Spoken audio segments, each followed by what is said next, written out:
Hey guys, thanks for watching. Thanks for listening. This is your host Thomas Hyrie from On the Hot Podcast. Today, this will be a solo episode for you guys, just your host only this week. This will be episode 131 for you guys today. Of course, this episode is going to be coming out on all four of our platforms: our Instagram account, our Facebook account, our YouTube account, and our Apple Podcast account. So let's go ahead and dive into the first segment of episode 131.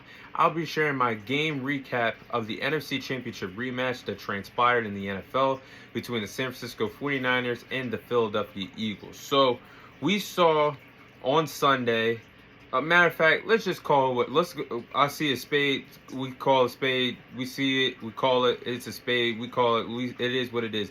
The San Francisco 49ers put belt the ass to the Philadelphia Eagles on the road last week in the NFC Championship rematch that transpired from last year. The 49ers were the more physical team, and the more physical team walked away with the bragging rights and walked away with a statement victory on the road against the Philadelphia Eagles team that was undefeated this year at home.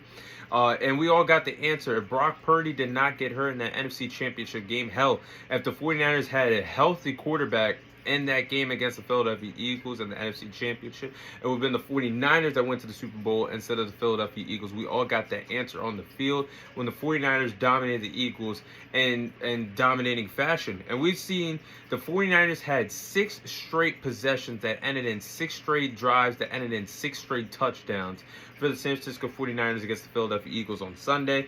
The Eagles defense had no answer for the San Francisco 49ers offense. We've seen Christian McCaffrey have a total of 133 total offensive yards, and he had a touchdown. We've seen Deebo Samuel had a total of 4 catches, 116 yards receiving with 3 total touchdowns. We've seen Brock Purdy have one of the best games of his young NFL career thus far when he had 314 passing yards and 4 passing touchdowns, and that victory against the Philadelphia Eagles. It shows me when the San Francisco 49ers are at their A game, when they're fully healthy, when they have everybody available, they're the baddest team in the NFL, and they're the best team hands down in the NFL, in my opinion, when they're fully healthy. They have dominated contenders like the Dallas Cowboys, the Philadelphia Eagles, and the Jacksonville Jaguars, 3 teams that are at the top of the food chain in the NFL right now, and they blew them out, outscoring all 3 opponents 119-32 when they played those 3 respective teams. If that doesn't scream best team in the NFL, I don't know what does. But the San Francisco 49ers are levels above everybody else in the National Football League, in my opinion, when they're fully healthy. And we see that transpired last Sunday against the Philadelphia Eagles. 49ers look fantastic. But moving on, the Eagles, the offensive line just doesn't look as dominant as they do. And in my opinion, the Philadelphia Eagles have the best offensive line in the National Football League. And they struggled as of late. I've been seeing Jalen Hurts get hurt more, or get pressured more in the pocket, not really having much time to develop in the pocket, read defenses. He's getting hit way more times than I can remember, sacked more times than I can remember also.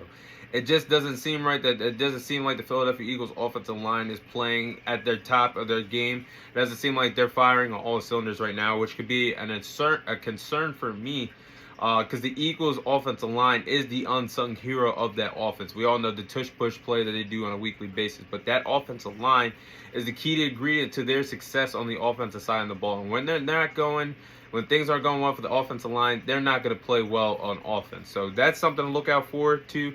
Moving on, the secondary for the Philadelphia Eagles they do not look like the same secondary they did a year ago. They were feared. The Eagles were feared on both sides of the ball, offense and defense. This year, they are not respected on defense, and their secondary has been toasted all season long by quarterbacks like Mac Jones, Sam Howell, Kirk Cousins when he was healthy. We see Dak Prescott torched him a few weeks ago. Brock Purdy just put together one of the best young performances of his NFL career against that secondary. There's Josh Allen had a pretty good game minus his turnovers a few weeks ago. This secondary doesn't look like they are the secondary that they once were. They're getting beat up and toasted every single week, and you can't beat anyone. This is alarming because the Eagles can't beat any contending team when it matters most if Jalen Hurts has to keep playing hero ball and keep having to have game-winning drives. He cannot put the whole entire team on his back.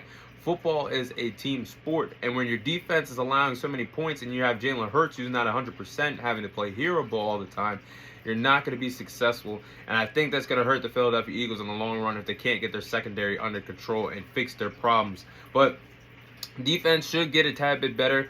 They just signed Shaq Leonard this week, so that should be a good signing. I know Shaq Leonard is still going to be a good linebacker, but he's not that linebacker that he once was a few years ago with the Indianapolis Colts. I think his prime has already passed him, and I think he's still going to have a struggle guarding, playing defense against tight ends or whatever his assignment is coverage-wise. I think Shaq Leonard could still be a difference maker, but he's still not going to be one of the best linebackers that he used to be years ago with the Indianapolis Colts. But I think that it should help the Eagles' struggling defense. I mean, anything can help cover the wound at this point. But I think it should be interesting how the Philadelphia Eagles play this Sunday against one of the hottest teams in the National Football League, the Dallas Cowboys, who are riding a wave of momentum. One of the hottest offenses in the National Football League, led by MVP candidate this year in Dak Prescott. So I think it's going to be interesting to see how the Eagles play against my Cowboys this weekend, with huge division implications on the line on Sunday. For my sake, I hope they don't get it together on defense. But it should be interesting how the Eagles move forward after getting blown out by the San Francisco 49ers 42-19. But that is my game summary of the 49ers versus Eagles game, the NFC Championship rematch that just transpired this past Sunday in the National Football League.